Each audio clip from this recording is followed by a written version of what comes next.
ಬಸವಣ್ಣ ಎಲ್ಲಿ ಲಿಂಗಾಯತ ಧರ್ಮ ಮಾಡೇ ಇಲ್ಲ ಬಸವಣ್ಣ. ಇವ್ರು ತಯಾರು ಮಾಡ್ಕೊಂಡಾರ ಇವ್ರು ಕೆಲವೊಂದು ಕಂಪನಿಗಳು.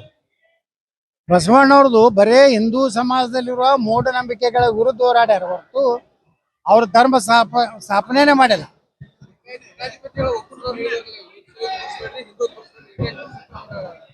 ಪೂರ್ತಿ ಸಾಫ್ ಆಗ್ತಾರೆ ಅಷ್ಟೇ.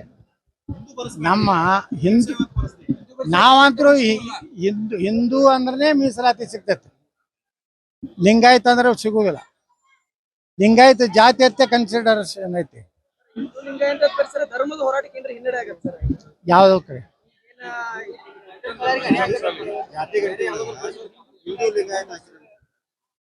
ಹೋರಾಟ ನಡೆದೈತಲ್ಲ ಸರ್, ಯಾವ ಹೋರಾಟ?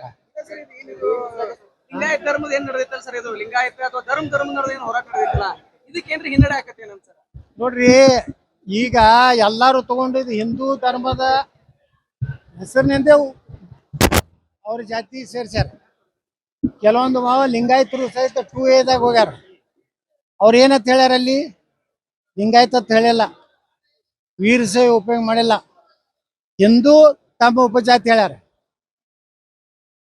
ಲಿಂಗಾಯತ ಇದೇನು ವೀರಶೈವ ಐತಲ್ಲ, ಇದು ಇನ್ನೂ ಧರ್ಮ ಅಂತ ಹೇಳಿ ಕೇಂದ್ರ ಸರ್ಕಾರ ಕನ್ಸಿಡರೇಷನ್ ಮಾಡಿಲ್ಲ. ಎಲ್ಲಿವರೆಗೆ 6 ಧರ್ಮ ಅದಾವ ಅವ್ರನ್ನ ಬಿಟ್ಟು ನೀವು ಏನೇ ಮಾಡಿದ್ರು ಅದು ತಿರಸ್ಕೃತ ಆಗ್ತದೆ. ಗ್ಯಾರಂಟಿ ನ್ಯೂಸ್, ಸುದ್ದಿ ಖಚಿತ, ನ್ಯಾಯ ನಿಶ್ಚಿತ.